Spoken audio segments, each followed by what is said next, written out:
ফজরের নামাজ মোট কত রাকাত? 4 রাকাত। জোহরের নামাজ মোট কত রাকাত? 12 রাকাত। আসরের নামাজ মোট কত রাকাত? 8 রাকাত। মাগরিবের নামাজ মোট কত রাকাত? 7 রাকাত। এশার নামাজ মোট কত রাকাত? 17 রাকাত। হজরত আদম আলাইহিসসালাম এর পেশা কি ছিল? কৃষক। হজরত নূহ আলাইহিসসালামের পেশা কি ছিল? কাঠ মিস্ত্রি। হজরত ইব্রাহিম আলাইহিসসালামের পেশা কি ছিল? রাজমিস্ত্রি।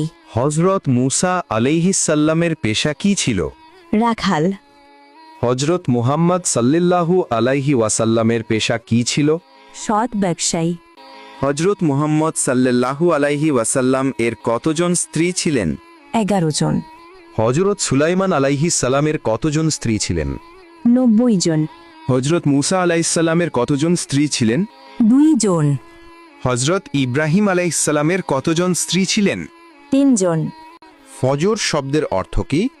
প্রভাত বা সূচনা। জহর শব্দের অর্থ কি? মধ্যাহ্ন বা দুপুর।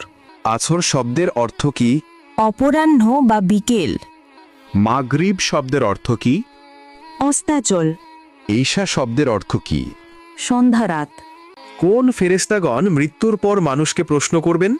মুনকার ও নাকির। কোন নবী পশু পাখি ও জিনদের বাদশা ছিলেন? হজরত সুলাইমান আলাইহিসসালাম। ইসলাম কোন নবীর মাধ্যমে পরিপূর্ণতা লাভ করে? হজরত মুহাম্মদ সাল্লাল্লাহু আলাইহি ওয়াসাল্লাম এর মাধ্যমে। নাউজুবিল্লাহ শব্দের অর্থ কি? মহান আল্লাহর কাছে আশ্রয় চাই। ইসলাম ধর্মের উৎপত্তি স্থান কোন দেশ? সৌদি আরব। হিন্দু ধর্মের উৎপত্তি স্থান কোন দেশ?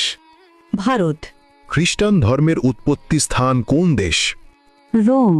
বৌদ্ধ ধর্মের উৎপত্তি স্থান কোন দেশ? ভারত।